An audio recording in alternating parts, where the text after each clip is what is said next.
I always feel my mom with us. She said, I want you kids to remember, we were not allowed to sing our songs. And now you are. Understand, it's your birthright to be able to sing our clan songs. Here we are singing our songs as loud as we can and as proud as we can. That is an expression of self-determination.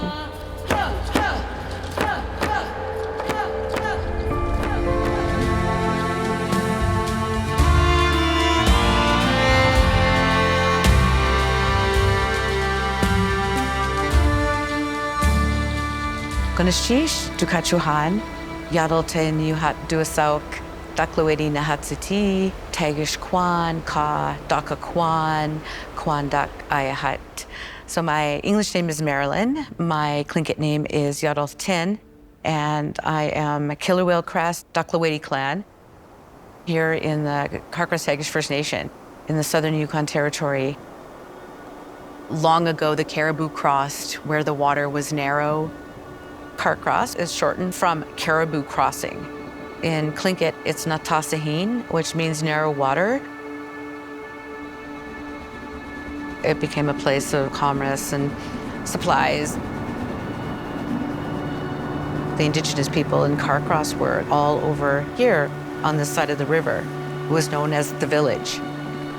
I remember people living in shacks with no running water, struggling, a lot of poverty, especially some of those young people who were just coming out of the residential schools in the 60s and 70s. Prior to self-government, it was like displacement after displacement after displacement.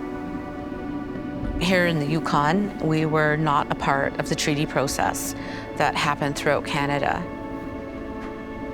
I remember stories from my grandparents and their generation. People were saying, if we don't do something, we're gonna go extinct. They organized, and it resulted in 1973.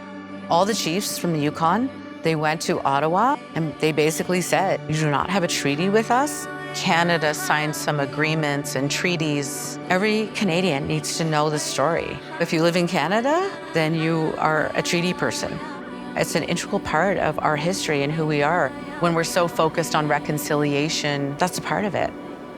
Our community was envisioning something that reflected our own traditional style of governance, which we called the clan system.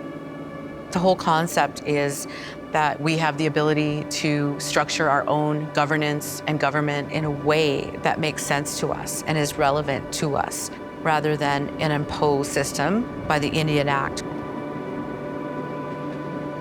I'd like to see us where we have our culture, our land, and our ability to be at peace with everything around us and with our own hearts.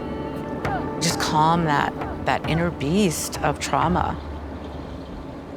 I know that's not gonna happen overnight because the trauma is so immense, but I want us to be happy again, to be realizing self-determination, to be speaking our language, to be dancing and singing, and just doing well.